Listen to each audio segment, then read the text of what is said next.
On behalf of our Honorable Minister of State, Mr. Udom, I stand this morning to welcome everyone to this very special meeting.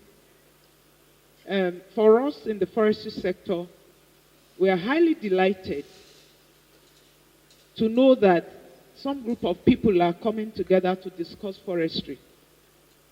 I believe that the CSOs are gathered here today for a very, very important discourse on forestry. And I want to believe that living here today, we will live here with something in our hearts to do for Nigeria, and that is to save our forests. Similarly, I salute the patriotism of all the participants for their selflessness, for being here to protect humanity. I pray that prosperity shall remember all of you for your contributions. This program is multi-objective, one that is intended to change the psychology of Nigerians towards forest, support the efforts of government towards forest management in terms of policy making, implementation, and significantly contribute knowledge about forest to Nigerians through intensive advocacy. If you see what they use in burning incense in the house, that's how those carbon is. With just one of those carbon, you can cook as many as you want to because it's been crystallized and has been turned into something that is very hard that can help in cushioning whatever challenges you have with firewood.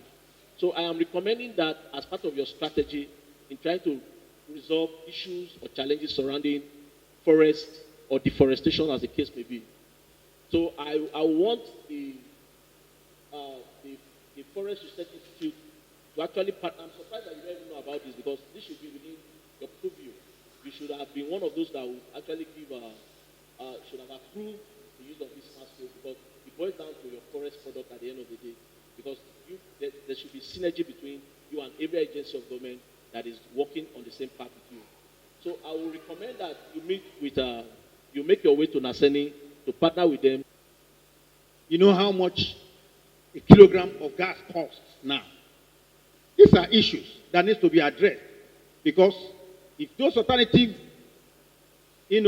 options are not there, then we don't have options. People will revert back to the forest and the pressure will be so high and deforestation will be on the increase. We need to establish national parks, biosphere reserves, and then constitute new forest reserves by state governments as against the dastard act of the reservation. You just heard what the deputy director from the ministry said about the reservation. Governors just hand down forest reserves constituted before their father and mother were born, and they turn into agricultural zones, destroying hundreds of hectares of forest reserve that have been constituted more than a century ago in the name of agricultural production. We need to step up amenity planting, and relevant authorities should engage in avenue tree planting. So also is establishment of parks and gardens, recreational centers, and so on and so forth.